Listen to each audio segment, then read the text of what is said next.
Okay, hi guys. I've just been doing a little research this morning, and I'm sorry. I hope the volume of my voice volume isn't too loud. My headphone, the speaker. Oops, sorry. With the speaker, it's just, I don't know if it's too close or what. Anyway, I'm learning to make it a little easier to watch and listen to. What I'm looking at, and I'm still looking at these two archetypes that I talked about before, the Senex and the Puer. So let's see here, and I'm not going to read this whole side. I've got more stuff to show you. This is from the Jungian Center for the Spiritual Sciences, which it's odd to me that the two are connected. Anyway, know your symbols, right? As with just about every authority that you look at, they're going to give you some truth, and the pattern a lot of times is that you're going to get your truth at first, and then I'm sure you've seen this, and then it just really turns more sour toward the end, right? In this case, this is they have a quote right at the top from Jung, and it's kind of sour right at the beginning. So this is a quote from Jung in Carl G. Jung, 1965, who says, "In my 10th year, my disunion with myself and uncertainty in the world at large led me to an action which at the time was quite incomprehensible to me. I now carved a little mannequin, about 2 inches long, with a frock coat, top hat, and shiny black boots. I colored him black with ink, and I put him in the pencil case, where I made him a little bed. I even made a coat for him out of a bit of wool. All of this was a great secret. Secretly I took the case to the forbidden attic at the top of the house and hid it with great satisfaction, for no one must ever see it."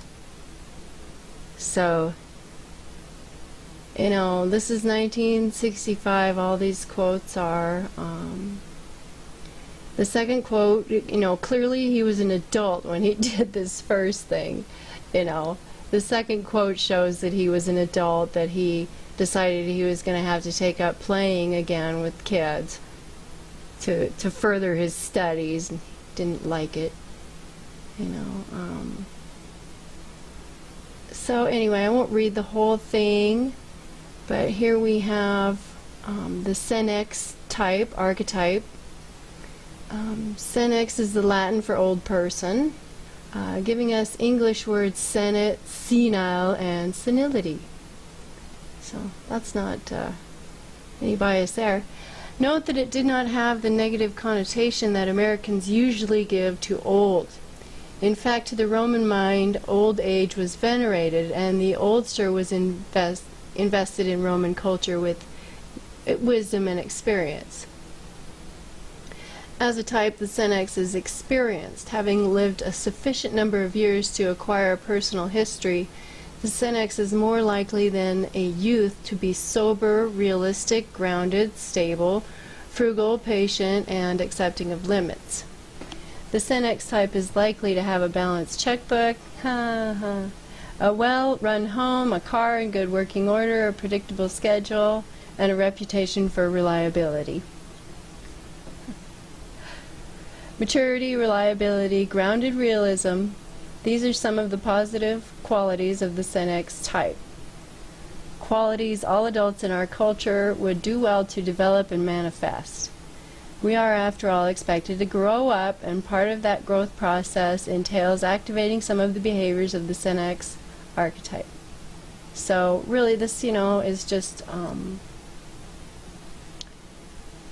again, it's the same thing as Christians are boring, or old people aren't with it and don't understand cultural change, or white people are racist. You know, this is the same type of argument they're putting forth here, with a lot of like emotive or words that evoke emotion.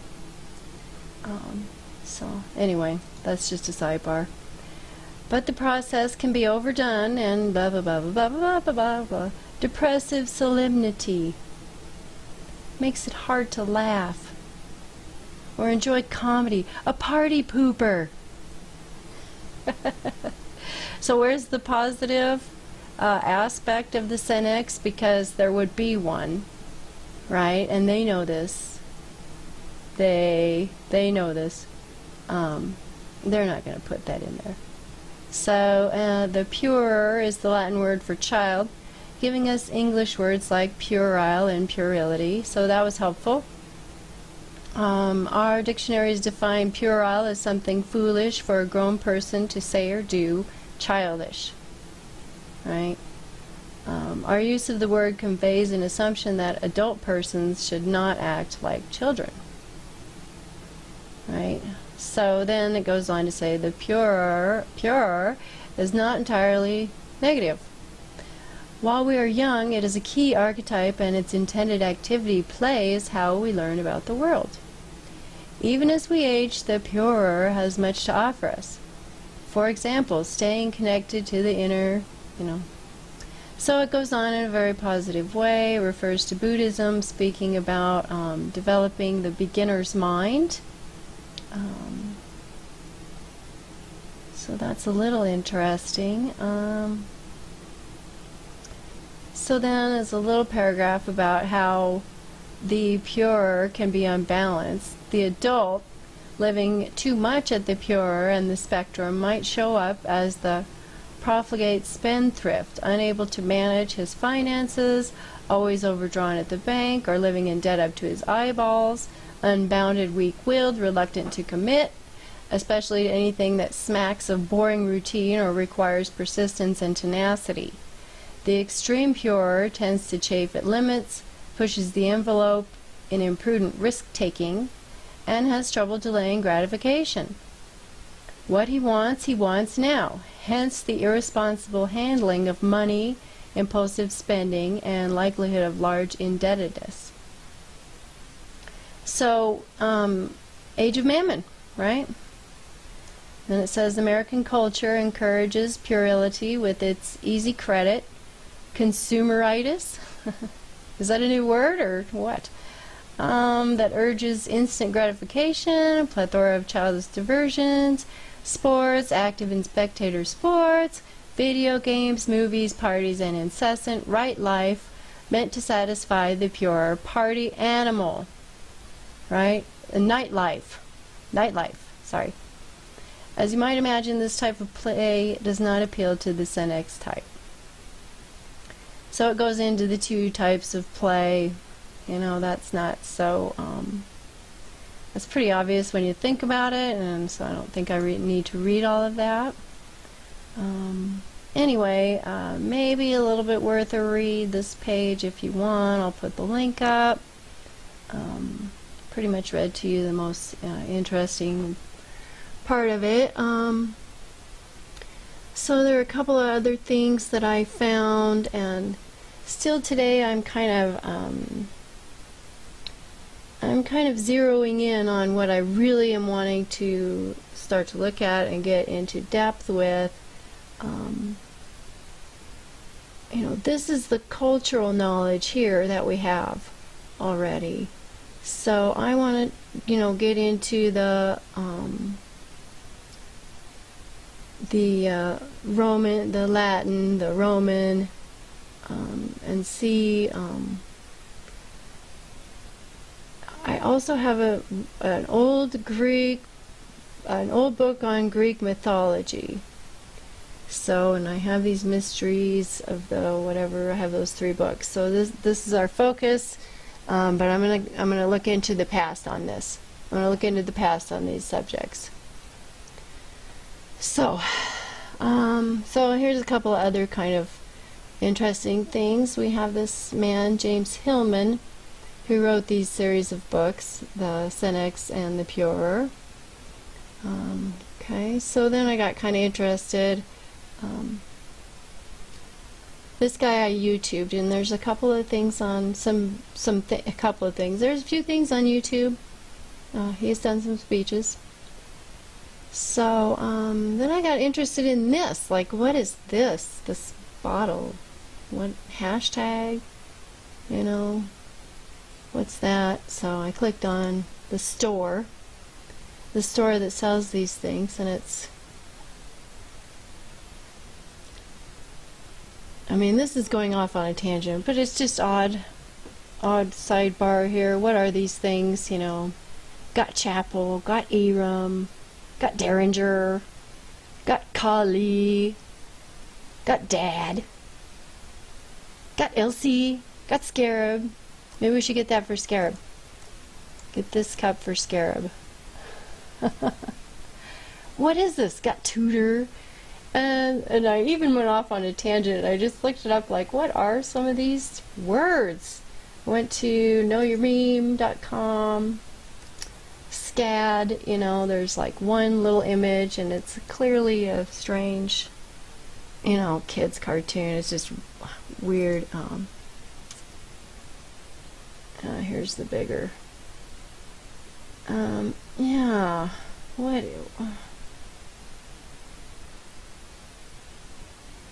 One image for this was SCAD, and then it's like that. Those cups. One of them said, you know, got SCAD. And know your meme. Know your meme. Know your meme. So then I was like, well, okay, well, I'll put in Puer into know your meme, knowyourmeme.com. And there's just one video there, and you know, this shows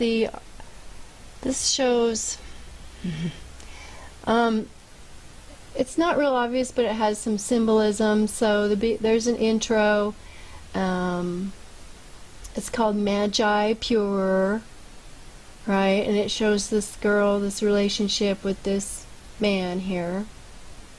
You know, it has these little flashes of things that, you know, it's like she or he, they shared. And I stopped it on this one screen because, you know, clearly she's being knocked down, and he's got the horns, right? The devil horns there. You know, I'll put the link for these things because you might want to watch the whole thing. You know, and it's like, okay, well, he's the big hero, but he just knocked her down, and you know, what's this? What's going on here? You know, she's,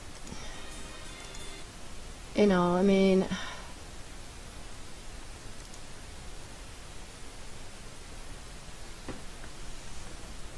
you know, so it goes on to show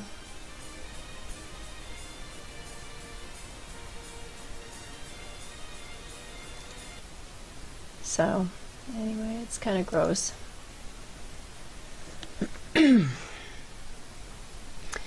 So, you know,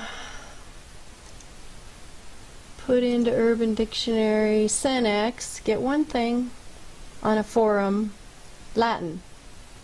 Okay, well, okay. So go and look, Google Translate this Latin. Cicero, this is my pledge shop Rick.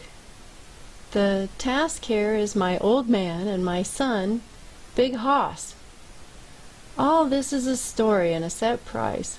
20 years later that I learned, I never know what is going through the door. So, what is going through the door? So, God, you know, who knows? You could go down. You could just go crazy looking at this stuff.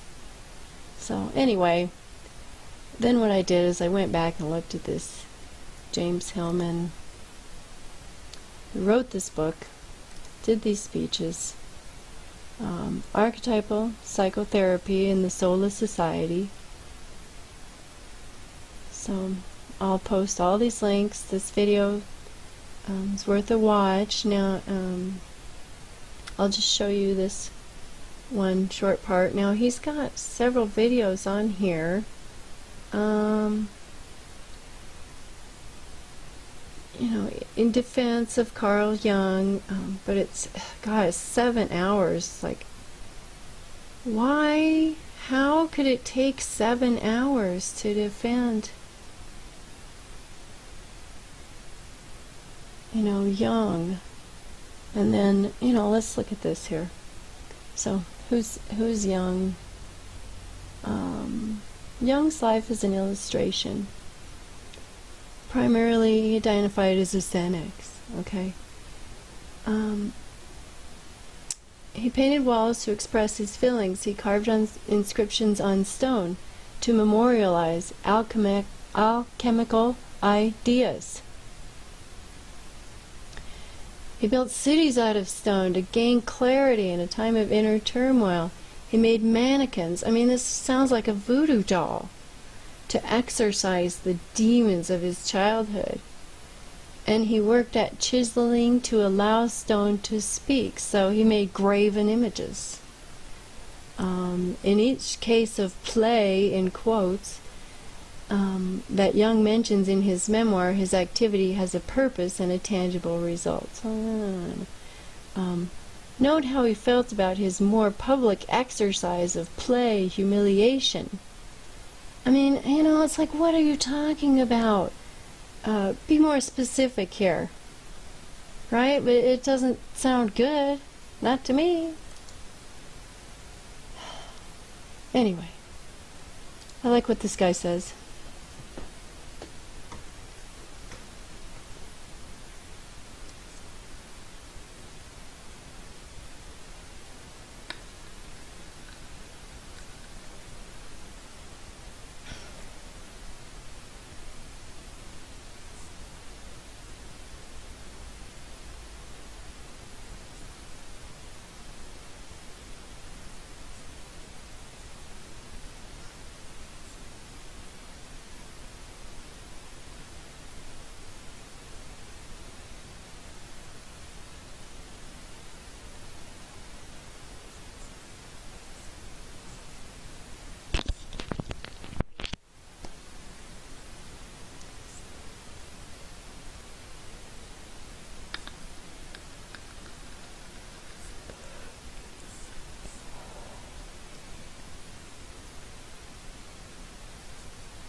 Okay, yeah, I like that.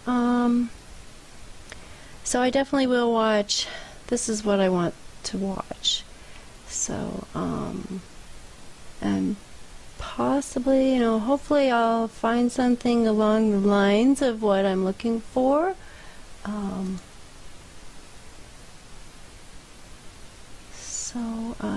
And I also want to read that book that I have. It's another old book that I have, an even older book. Yeah. Let's see. Yeah, I think I showed you everything. Okay, so that's all I have for today. I love you guys. God bless you. I'll keep looking into this stuff, and I'll get back to you on the different things that I'm looking at. And please, I welcome comments.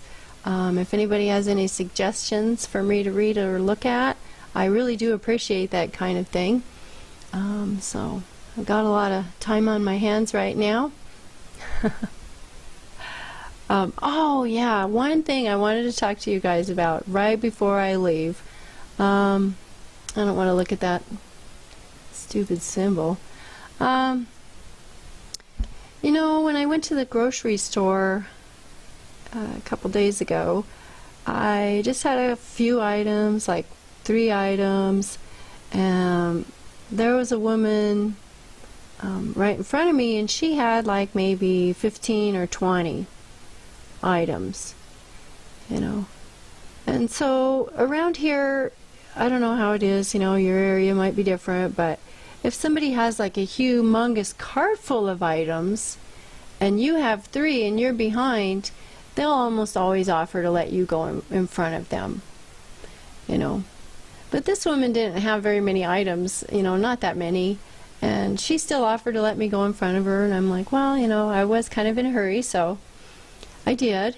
And then, oh, this sucks so bad.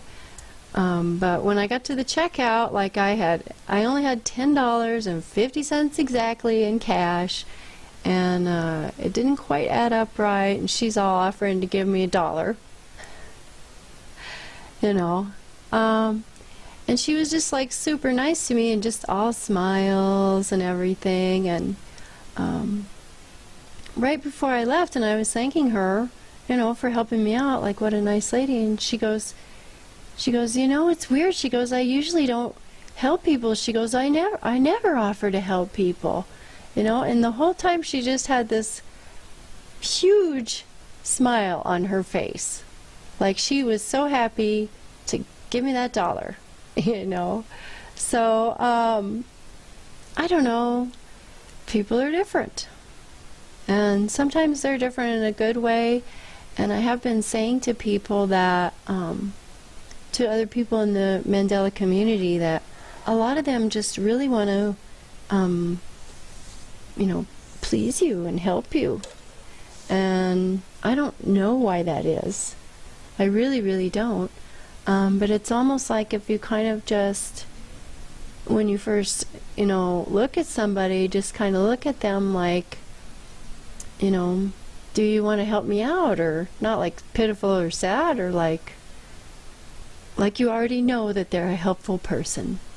Like, look at them like you already met them and you already know they're helpful. And they will be. Not everybody, that hasn't worked for me on everybody. Some people I've tried this on, like they give you like a really sly look. They know like what you're about. So, it's almost like there's two different kinds of people here we're dealing with. So, but there's a lot of helpful, sweet, nice people out there, right? So I just wanted to let you guys know that, and if you go out with a positive attitude, you will see it. So, and again, I love you guys. God bless you.